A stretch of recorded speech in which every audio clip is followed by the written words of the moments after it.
This PPT has been prepared by referring many sources from the internet, notes and textbooks prescribed by the university, and I do not claim any originality in preparing this PPT, and this is exclusively used for the purpose of education and not for any financial gains.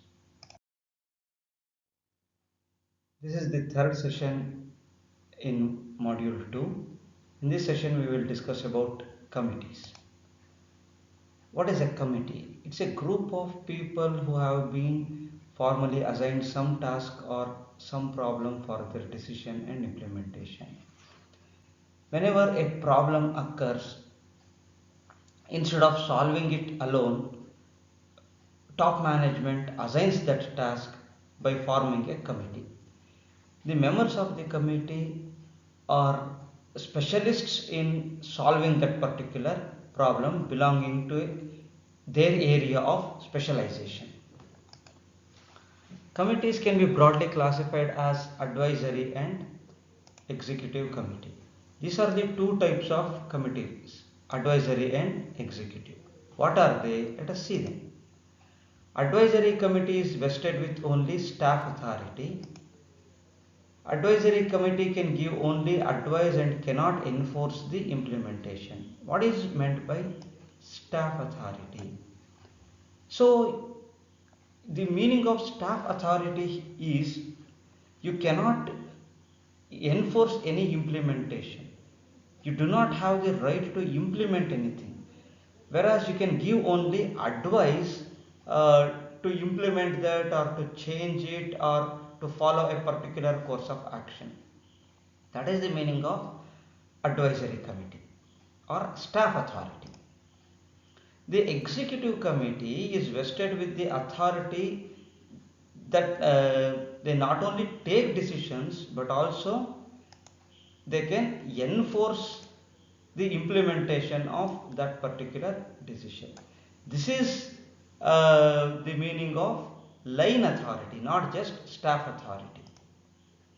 This is how a committee works. So here what we need to understand is that advisory committee has only staff authority, whereas executive committee has line authority. Line authority in the sense you can enforce its implementation, whereas advisory committee can give only advice. So committees are formed whenever there is a crisis, whenever there is a problem. To solve that problem, a committee is formed. What are the advantages of forming a committee? First of all, it improves the coordination as different people form a committee. People from diversified fields who can be part of this committee so that the task given to them can be completed easily will form a committee. It helps people to share their knowledge and experience. Knowledge transfer, experience transfer takes place between the members of the committee. It's a learning process for them. Each one of them can learn a lot from the senior persons. It's a way of training and developing the personnel. This is another important aspect. When we work in a committee, it's not only that we contribute towards the completion of the task, but also we learn a lot while working in a committee. What are the drawbacks? It is seen as a way of postponing the matter. This is the major drawback of a committee. Normally, whenever a crisis occurs, whenever a problem occurs, the first thing that the government does is that it forms a committee. Sachar committee, Sadashiv committee. So many committees have been formed. But what is the outcome? Outcome is almost zero. That is why it is seen as postponing the matter. Opposition parties cry, they start crying foul, and for ruling party it's an opportunity to just postpone the matter. That's why they prefer that let me for the time being let me postpone the matter, and then they start working towards other things, and this committee will go on working towards the task. They keep on asking for more amount of time.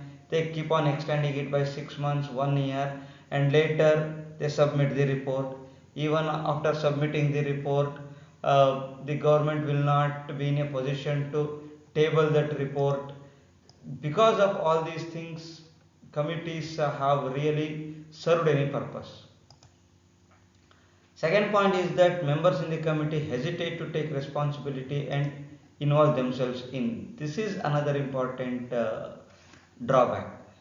Most of the committee members know that whatever they say, it is not going to help or it is not going to be implemented quickly. One example I will tell you. Sarojini Mahishi committee studied the entire Karnataka and they came up with a report that 50% of the job including private companies should be reserved for Kannadigas. Has it been implemented till now? No. Everybody, whenever the election comes, every political party claim that we are going to implement Sarojini Mahishi committee report. But have they really done that? No. That's what I said. Committees are seen as postponing the matter. A crisis has occurred.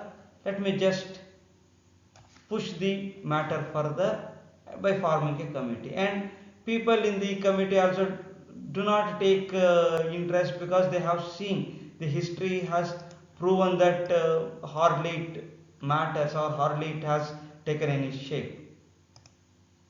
Very difficult to maintain secrecy. That is another thing. Many times we see that even before the committee tables its report to the government, one or the other fellow in the committee may leak that secret report, and maintaining the secrecy is very difficult. As the chairman changes, the responsibility will go, and a permanent secretary who may not get the same response from the members. Why does a chairman is changed? Maybe that after some time chairman may lose interest in that, or chairman may die also, or the chairman may feel that he is not really able to put his 100% in functioning of the committee. He may seek change. When such things happen, a new chairman is formed or a permanent secretary is formed, due to which the members may not support this new person. The reason is that normally chairman chooses the committee members and committee members accept that offer because they have a very huge respect for the chairman. If the chairman is not there or a different person comes and sits as the chairman or as permanent secretary, then the persons who are members of the committee may not show the same respect and commitment towards the new person. Decisions are taken with compromise. Lot many political pressure will come, and it's very difficult to tell or to come up with the truth. Even during Ram Janmabhoomi issue, there was a very big pressure on the person who was doing the excavation work.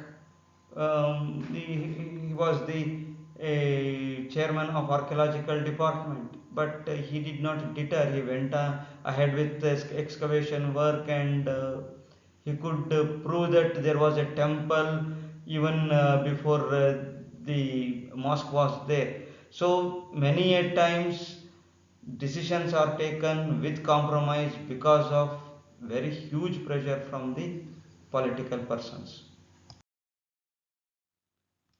Let us discuss the difference between authority and power. Do you think they are same? Let us see.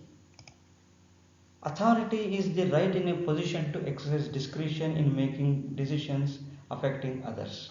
What does that mean? You have got the authority because you are in a position. A prime minister is a position. Whoever it is, Mr. X or Y or Z, or whoever it is, a male or a female, an aged person or a youngster, whoever it is, they will have the constitutional right. It's a constitutional position and you have the constitutional right. And that authority you can exercise to make decisions that affects others. While power is the ability of the individual, it happens because of the charisma of the individual or the group, and they induce influence on others not because of the position but because of their personal ability, personal charisma. Many a times, even though you are not in a position, you will exercise more power than the person who is in a position exercising authority. In that case, the person is in the position is known as king, but the person having the power is called as the kingmaker. Many people, they are kingmakers and they prefer to be kingmakers than being the king. One example I can quote you is the case of Chanakya and Chandragupta Maurya. Chanakya was the kingmaker, Chandragupta Maurya was the king. So Chandragupta Maurya had the authority, but Chanakya had the power. People were giving more respect to Chanakya, and Chanakya was getting the respect even from the king. While the king had the power to induce the decision on others because of his position, but Chanakya did not have any position, but because of his personal ability and charisma, he used to induce the influence on others. In authority, there are two types again. First one is the line authority, and wherein the superior exercises control over the subordinate because of his position. Whereas in staff authority, he can only give advice. Just like advisory committee and executive committee, what we had, advisory committee can give only advice. It has staff authority, whereas executive committee had line authority so that it can even implement the decision. Similarly, line authority can implement the decision, staff authority can only give advice. A staff officer has some ideas and he can give only advice. This picture uh, predicts or depicts everything whatever we had. You can see that very clearly here. Power. What is there in power? It is the ability. Can you see there strings are there? And with these two hands he is controlling them, and he is nowhere seen in the picture. Can you see the person in the picture? No. He is controlling because of his personal ability. Look at the authority.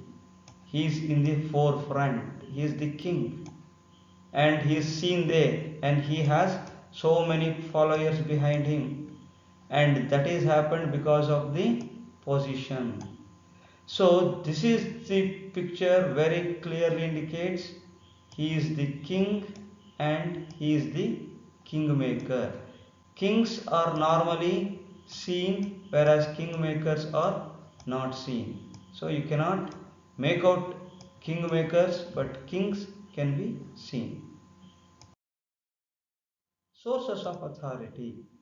Classical view. According to classical view, authority originates at the top and flows down to subordinates. That is the classical view. Normally, this is what happens. Authority, highest authority is at the top level and it reduces as we move down the ladder. Human relations view, there is a different view. According to this view, the authority of a superior depends on the willingness of the subordinates to accept it. You want to go to a position, you want to reach that position, fine. Can you sustain there? Your sustainability depends on the willingness of the people, willingness of the subordinates. If they do not want you to be their leaders, then you cannot stay in that position. You will be asked to step down from that position. Many a times it happens. Even in politics, you may be at top, you may be chief minister, there could be a prime minister, but because of the non support from the subordinates or the cabinet minister, many a times prime minister also may have to resign, chief minister may also have to resign. This is what happens even in organization.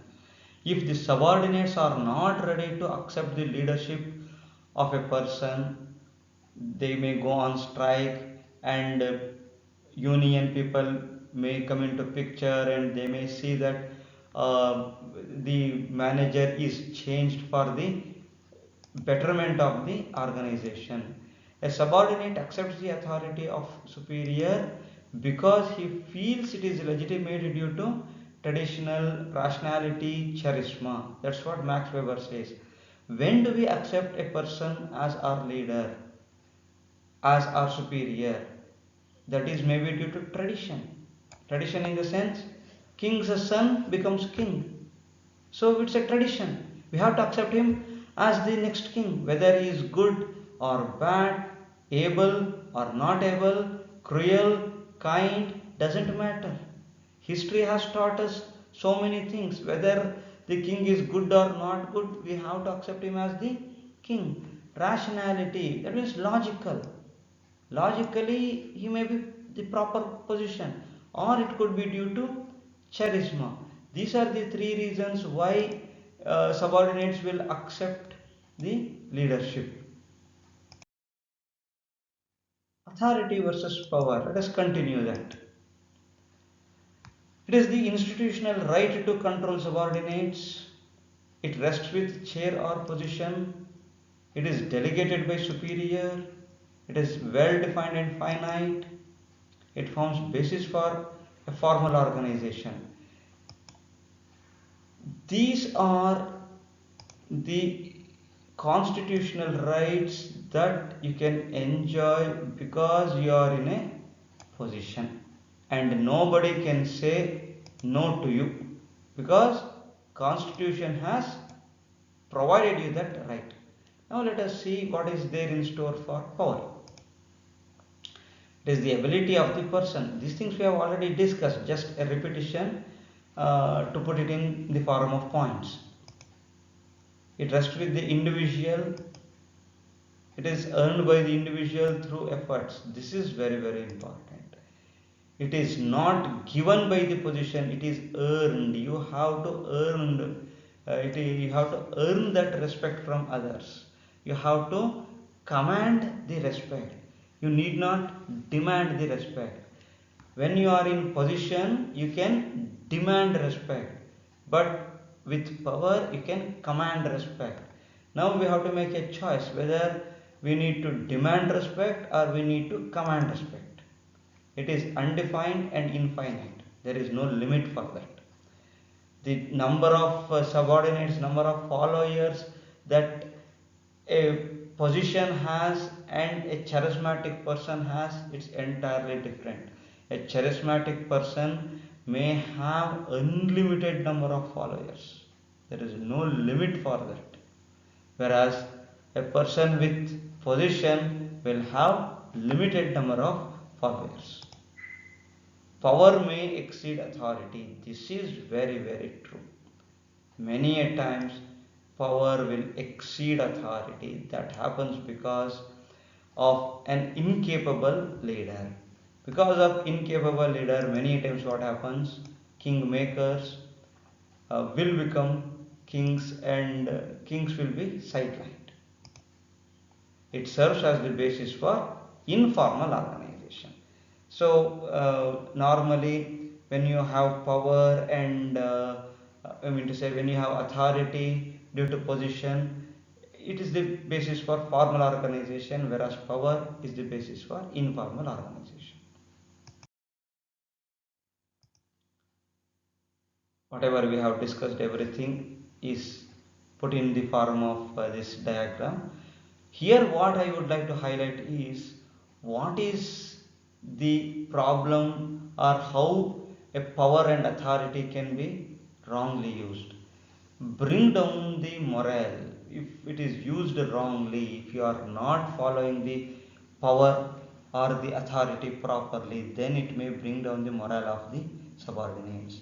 It may create turnover, that means retention rate may reduce, attrition may rate may increase, incur grievances every day, one or the other grievances may start creeping in, and it will cost the company, that reduces the productivity of the company. So these are the things that can be avoided, like uh, it will if it is properly used, confusions will not be there, anxiety will not be there, helplessness will not be there, and it will motivate the staff, it will instill the loyalty and commitment, and employees can tap their potential to maximum extent. So these are the advantages of good power and authority, bad power and authority, and we need to understand that there has to be a proper power and proper authority. Next point is responsibility. Responsibility should always go hand in hand with authority. It is the obligation of subordinate to obey the commands of the superior. It's an obligation.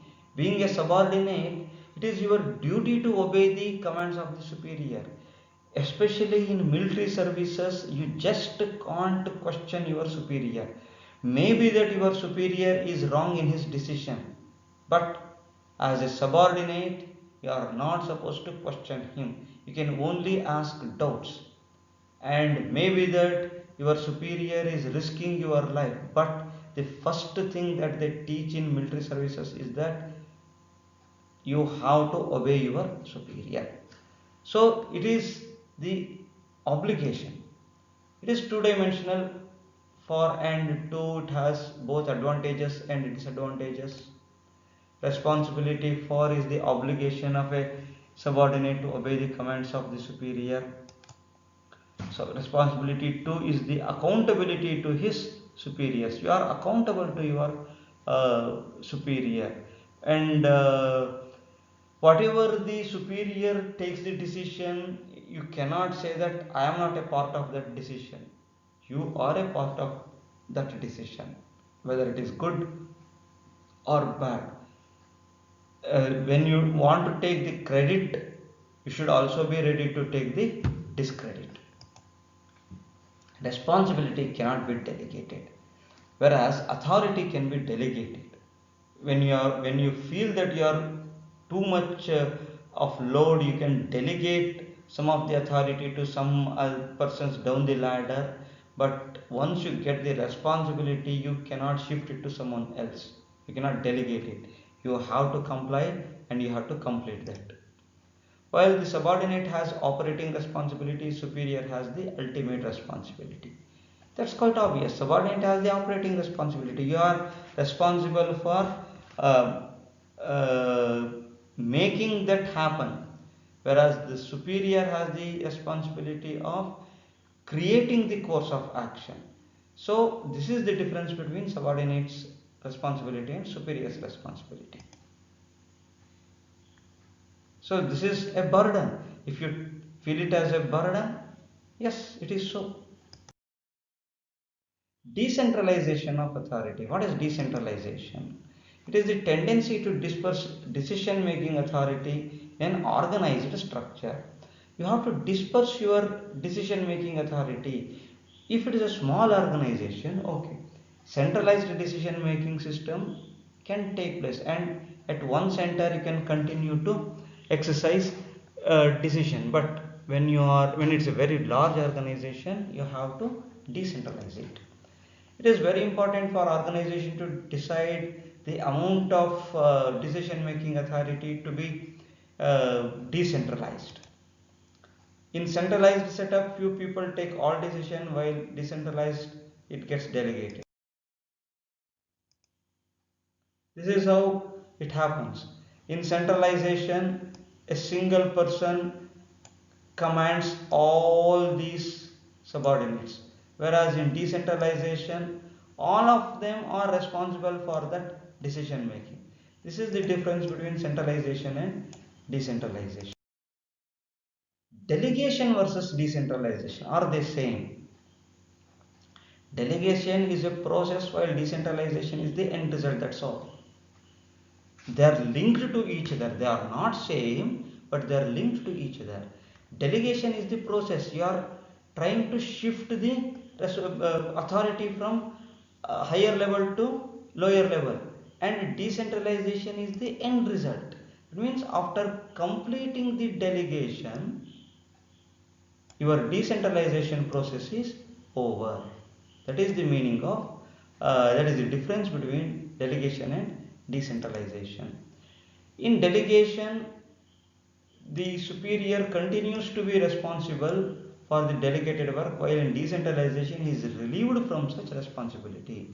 In delegation, what happens?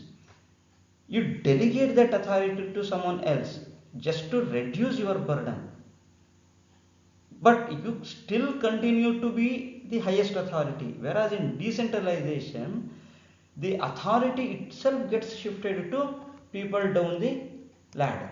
That is the difference between delegation and decentralization. Next point is delegation is essential while decentralization is optional. Delegation is essential because you feel overburdened, so you better delegate it, but decentralization you need not to. This is the difference which we have already discussed. Delegation purpose is to lessen the burden, whereas decentralization to increase the role of the subordinates. Subordinates will feel elated when they say that even they can decide, and the delegation scope is very narrow, whereas decentralization has a very wide scope and it can reach to the lowest level of the management. Status, as I said, it's a process, whereas decentralization is the end result. Delegation is compulsory, whereas decentralization is optional. That we have already discussed. Advantages of decentralization: reduces communication problem. Red tapeism. What is red tapeism? Earlier, whenever there was an emergency work, clerks used to put a red tape into that file, indicating that it's an emergency file, very important file, that to be clear first. But later what happened, because of the bureaucratical system and the corruption creeping into the bureaucratical system, people went on keeping red tapeism, and the intention was to clear that file at the earliest, but people took the advantage and they started demanding more and more money in the form of bribe or whatever it is to clear that file. So red tapeism went ahead. Instead of emergency, they went into increasing the corruption. So people were very happy to get some red taped files because it was high yielding files for them. Permits quick decision making. So decentralization, different people can take the decisions, so decision making can be very quick. Relieves top management of some burden, definitely true. Gives managers more autonomy, obviously, because you also can take some decision. Develops competition within the organization, so managers can compete with each other to make a better decision, but we have to take care here is that it's a healthy competition and not a destructive competition. The competition among managers is constructive and not destructive. Ensures development of employees, since it seeps down to the lowest level, it ensures that employees are also developed. Provided for product diversification, and which means that different product lines will have different decentralized authority, so that is the way of product diversification. Provides for development of more managers. Yes, more managers are there, so being in a top position, being in experienced position, if you are still a subordinate to someone else, we will feel very bad. So when decentralization occurs, you have a chance to become manager. Improves flexibility as you have many managers, and each one of them have the ability to take decisions. It gives flexibility for the top management to flex its muscles, stretch its muscles, expand the business, so that each one of the experienced managers can prove their mettle. Limitations of decentralization. What are the limitations? Difficult to have a uniform policy. This is another important point. Product lines are different, but you cannot have a common policy for all product lines. Increases complexity of coordination. That is the major problem I told you. Destructive competition. These managers may start competing among themselves, that may lead to destruction of the company. May be limited due to non-availability of managers. It may not be possible at all. Decentralization may not be possible because there may not be competent managers in the organization. Training expenses go up obviously because you are training too many people instead of one or two managers. You are expecting to have more than 2, 4, 5, 6 like that. So training expenses obviously go up. May result in loss of power by upper level managers. Those who are in upper level, those who are controlling the subordinates, now subordinates also have become managers. All of them are at the same level, and those who are on top, they may start feeling that they are not the, there is no uniqueness or unique position for them because there are many people like them. That may happen in some organizations. Advantages of centralization, let us discuss. It refers to hierarchical level within organization, that the authority to make decision, and coordination is better because you are only one to take the decision. Duplication of resources is avoided. Training expenses are not there because you are not creating too many managers. Decision is taken in the interest of the entire organization because only one will take that decision. Crisis management is better. It's a single man army. Obviously, crisis management is better. Decision is taken very fast. So this is how the centralization can be portrayed. That means a single person at the center will be able to take all the decisions surrounding them. So these are the advantages of centralization. How much decentralization? This is very difficult question. The total decentralization means there is no coordination. All of them are their own leaders, and they will become their own leaders, and they may not obey to others, and the entire organization will be in chaos. So, but total centralization means it overburdens top management. So, how do we go ahead? Should we go for decentralization? Should we go for centralization? The factors that affect decentralization are size of the organization. If the size is small, centralization. If the size is large, when you feel that alone you cannot control, alone you cannot manage, better go for decentralization. History and age of the organization.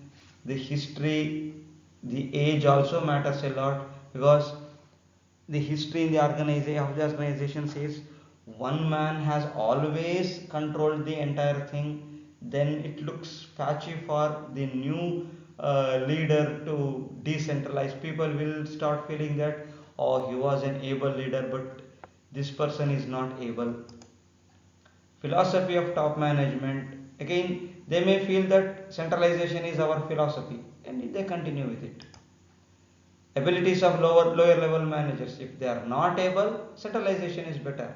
If they have the ability, go for decentralization.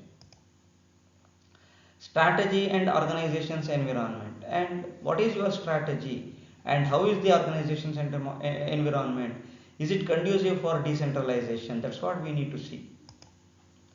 Nature of management function, and how do they exercise, what are their policies, what are their purposes, what are their ethics, all these things will come into picture. Available controls, whether you have enough control over the subordinates, then let it be centralization. Significance of decision, if the decisions to be taken are routine day to day, what is the necessary of decentralization when one person can take or manage very large organization if the significance of decisions are quite routine?